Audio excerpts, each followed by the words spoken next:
Жителите на Белград бегаат од топлото време на островот Ада Циганлија во реката Сава. Температурите во главниот град на Србија се искачија над 40 степени. За многумина капењето е најдобриот начин за разладување, други пак се таму само да се релаксираат на плажите. На остатокот од Балканскиот полуостров, на Хрватското крајбрежје и на југот на Босна и Херцеговина пак беснеат шумски пожари.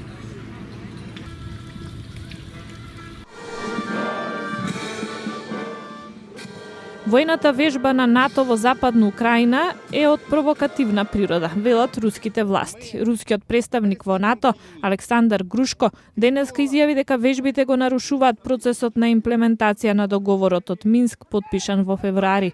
Украинското министерство за одбрана соопшти дека на војните вежби учествуваат 2000 војници, од кои 800 украински, 500 американски војници и 700 од другите земји членки на НАТО. Војната вежба почна на 20 јули и ќе трае до 1 август.